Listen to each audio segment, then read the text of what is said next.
Why can people have guns in America? Like, why does the USA, out of every developed country, have this insanely obsessive relationship with firearms written into its DNA? Well, dear viewer, it all goes back to one sentence written in 1791. A well-regulated militia being necessary to the security of a free state, the right of the people to keep and bear arms shall not be infringed.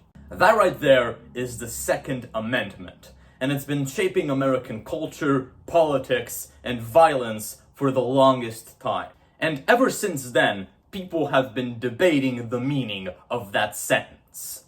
Was it the militia's right to own guns, or was it the individual's right to own guns? In 2008, the Supreme Court made it crystal clear. In District of Columbia versus Heller, they pretty much clarified that it's an individual's right. They don't have to be part of the army to be able to have a gun. Then, in McDonald versus Chicago, they made it once again crystal clear that this applies to all states, not just federal law.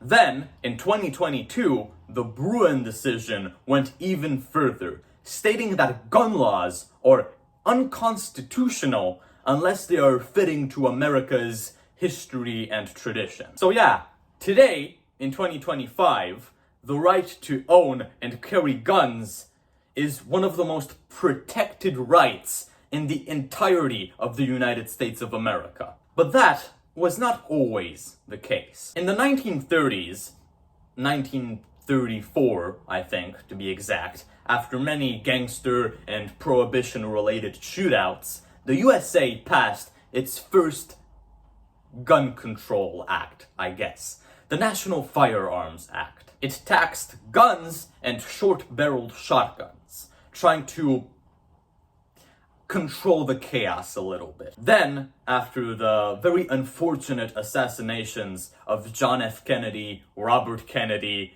and Martin Luther King, the Gun Control Act of 1968 tightened things even more, banning sales to felons and the mentally ill, and raising the age you had to be to buy handguns. But guess what? Gun politics swung back. In 1968, the Firearm Owners Protection Act actually protected people's rights to have guns. And, didn't really allow the government to keep a registry of those guns. Then, the 90s brought the Brandy Act, which introduced background checks. Wonderful.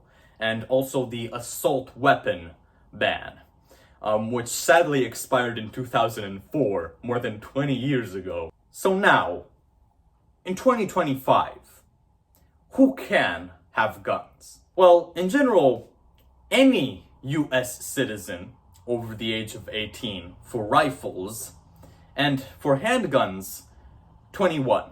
But you can't if you're a felon, an undocumented immigrant, a domestic abuser, or if you've ever been, involuntarily sent to a mental institution. But the United States is like the most complex thing on earth. So states, the laws in states vary wildly. Some states allow you to carry basically whenever, and some states never, I guess. Now, over 45 states have their own versions of the Second Amendment. And till this day, the Supreme Court says that gun laws need to match America's text, history, and tradition. That means that if George Washington's generation didn't have a law explicitly banning it, the Supreme Court will probably strike it down. So when people ask, why do Americans have guns? Like, who let them have guns? That's insane. The best response you can give is the following. It's not about freedom. It's not about hunting. It's about a centuries-old promise that the citizen, not the government, has the final word when it comes to protecting themselves. Whether that's absolutely brilliant or insane is up to you. Yeah. Hope you enjoyed this video. If you want a good laugh when it comes to, like, you know, guns in the United States, I recommend watching this cartoon from the documentary Bowling for Columbine. It was released in like 2002, and it's getting more relevant with each passing event.